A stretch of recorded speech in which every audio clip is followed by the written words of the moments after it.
السلام عليكم ورحمة الله وبركاته، أصدقائي وأحبابي ومتابعيني في كل مكان. إزيكم عاملين إيه؟ وحشتوني جدا جدا جدا. في البداية حابب أشكر كل الناس اللي أشادت بالفيديو اللي إحنا كنا عاملينه للدعابة والهزار بعد مباراة الأهلي وفريق مغمور كده ما نعرفش عنه حاجة اسمه الهلال. ده كان مجرد دعابة ومحاولة لطيفة كوميدية للترويح، وإن عشان نحط كل واحد في وضعه الحقيقي ونحط كل جمهور وكل فرقة في وضعها وفي مقامها اللي تستحقه. يعني ما تجيش قدام القطر وتعمل نفسك عنتر، ما انت هتتفرم، وهو ده اللي حصل امبارح. ولكن الغلط في الاول وفي الاخر اكتشفت في الاخر ان الغلط ده علينا احنا وعلى جمهور الاهلي وعلى النادي الاهلي وعلى الصحافه والاعلام المصري. ليه؟ لان احنا ادينا هذا الفريق الساقط الغير محترم اكبر من قدره. ليه؟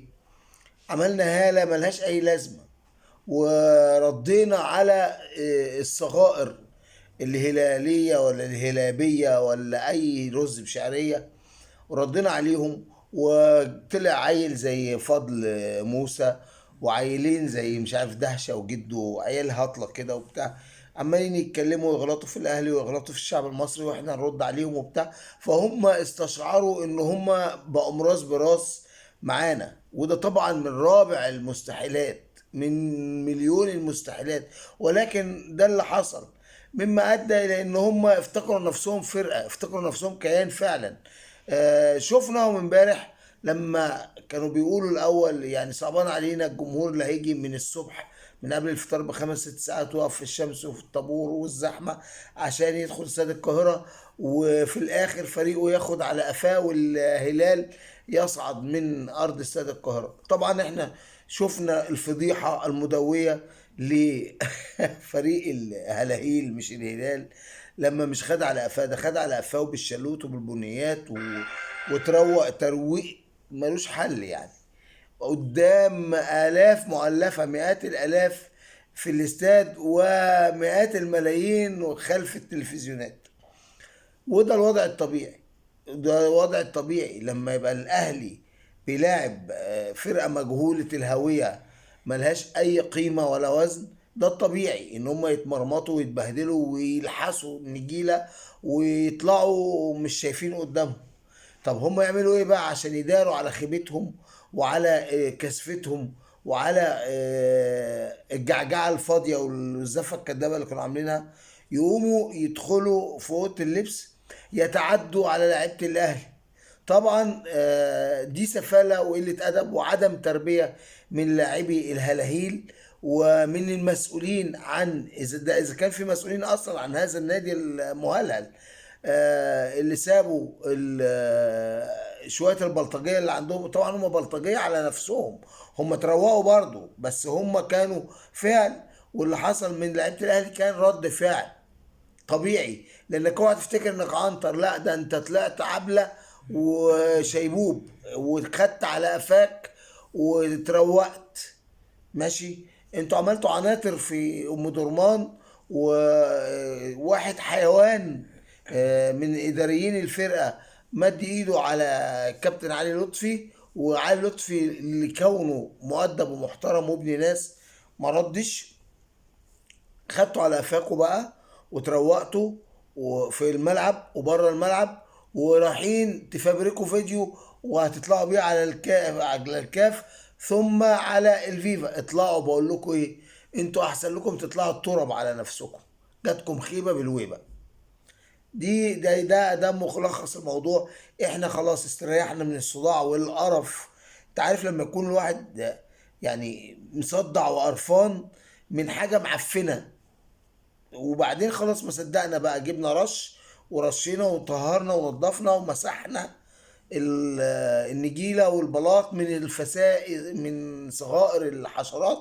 والحمد لله رب العالمين الأهلي يصعد إلى ربع النهائي كعادته، كعادته يعني، لأن البطولة دي بتاعت رجالة يعني بيكملوا فيها الرجالة فقط. أما ما عدا ذلك خلاص دور الكومبارسات انتهى في دوري المجموعات. حلو قوي، صدقوا شعر.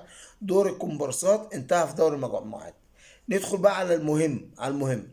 جماهير الاهلي رغم الفرحه الجميله، مش عشان فازوا على فريق مغمور زي ده، لا، عشان عودة الجماهير بالمنظر الرائع الجميل المشرف لجماهير الأهلي، واللي مدرجات الاستاد نفسها متعطشة لهذا الكم من جماهير الأهلي المحترمة والوفية.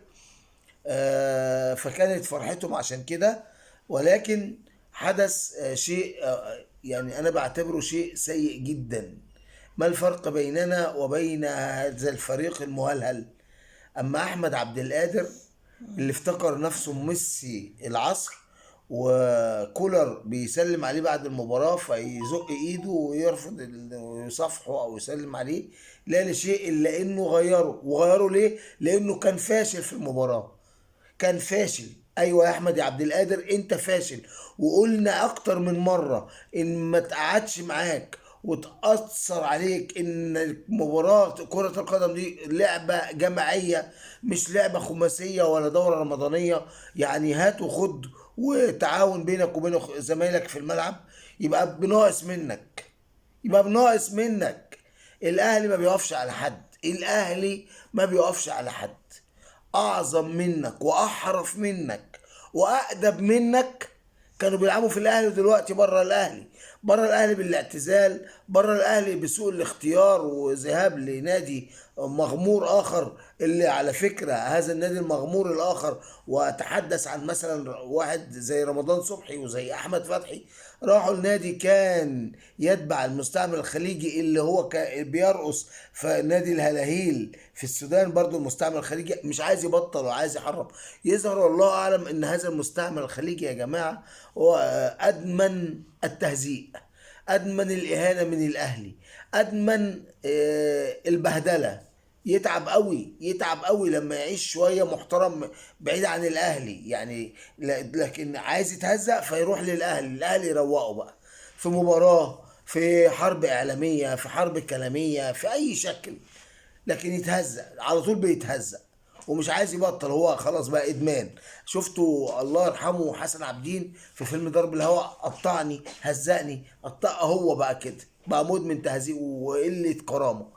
ما علينا. فيا احمد يا عبد القادر، اذا ما احترمتش نفسك واحترمت نادي الاهلي وجماهير نادي الاهلي والجهاز الفني النادي الاهلي، احسن لك روح العب في الزمالك. قولا واحدا.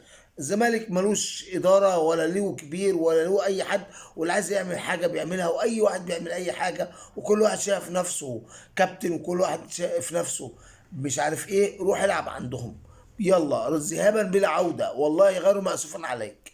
يا تتأدب وتحترم نفسك وتعرف قيمة النادي الأهلي اللي أنت بتلبس التيشيرت بتاعه، واللي كل لعيبة مصر، كل لعيبة مصر بلا استثناء، وانا اقصد هذه الكلمه، كل لعيبه مصر بلا استثناء وكل لعيبه الوطن العربي تتمنى ارتداء تيشيرت الاهلي. انت في نعمه ما انتش عارف قيمتها، غير وهتعرف قيمتها لما تترمي بره النادي وتلحس البلاط عشان ترجع تاني زي رمضان صبحي كده. انا اسف على الشاي بس عشان ما يبردش يا جماعه بقى، يعني مش عشان اطلع من لكم فيديو الشاي يبرد يبقى عكننه، يبقى احمد عبد القادر معكننا والشاي نشربه بارد، لا. فارجع لصوابك لو عايز تستمر على اللي انت فيه ده بره جدران النادي الاهلي. شوف لك اي سكه تانية غير مأسوف عليك. احنا ما عندناش غير واحد بس عزيز علينا، وهو النادي الاهلي نفسه، الكيان. لكن تتنجم تعمل نفسك ما جابتكش ولاده انت مش هتبقى احرف من حماده عبد اللطيف، مش هتبقى احرف من وليد سليمان، مش تبقى احرف من وليد صلاح الدين، مش تبقى احرف من الاسطوره. الاسطوره، الراجل المحترم ابن الناس المحترمين، المؤدب اللي متربى على طبليه ابوه، الراجل ابن الراجل، الاسطوره الوحيده في الشرق الاوسط وقاره افريقيا والوطن العربي ومصر، كابتن محمود الخطيب. واهو ربنا يديله الصحه ويشفيه، خلص وبقى رئيس النادي. لكن انت هتعمل نفسك فيها عنتر؟ لا، مع السلامه. وفي غيرك كتير. الاهلي دايما ولاد. شفنا اللاعب المحترم اللاعب مروان عطية، الجوهرة اللي الأهلي قدر يتحصل عليها واللي الزمالك هيتحصل عليها. يعني الأهلي اتحصل على عبقرية فذة في كرة القدم، راجل بمعنى الكلمة مروان عطية، والزمالك بيتحسر وما زال يتحسر على فقدانه لمروان عطية. هذا هو الفرق بين إدارة ناجحة اسمها إدارة النادي الأهلي التي يرأسها رئيس محترم مؤدب، سجله القضائي وسجله الجنائي نظيف ناصع البياض، والفرق بين نادي رئيسه مسجل. يا ده الفرق. فلو سمحت هتحترم نفسك وتراجع نفسك وتبقى زي ما الإدارة عايزاك والجهاز الفني عايزك والجمهور، أهلا وسهلا. هتركب دماغك بره غير مأسوف عليك. وكفايه بقى الفريق الهلاهيل ده خد ازيد من حقه، ازيد من حقه فعلا. فريق الهلاهيل ده ملوش اي 30 لازمه ولا عزه، كفايه عليه كده. ادينا له السوكسي بلغه الفن ازيد من اللازم، وهو لا يستحق. هو مجرد كومبارس في بطوله بيظهر في كل دوري مجموعات زي الحصاله بتاع اللي عندنا هنا وبيطلع. فخلاص بقى مرحلة وعدت ومش عايزين نفتكرها تاني، ويا ريت ما تتكررش تاني. عشان احنا يعني ممكن نعمل شكوى للاتحاد الافريقي، نقول اعملوا كاس افريقيا لدرجات زي ما بتصنفوا الفرق كده، في فئة اولى وفئة تانية وفئة تالتة.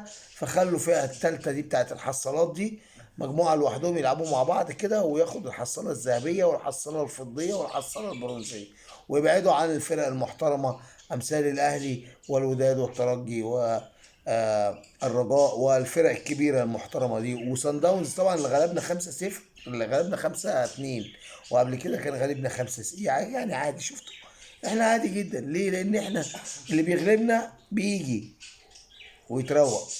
وامبارح يعني خير الدليل وخير المثال. اوعى تزعل يا زول. آه، ده زكاة رمضان الاهلي اداها لك قبل نهاية رمضان، فعادي جدا. يعني خد يعني اللي خدته ده من نصيبك، واللي من نصيبك هيسيبك يا ابني. محدش يقف قدام القطر ويقول انا بطل وانا عنتر. ها، السلام عليكم ورحمة الله وبركاته.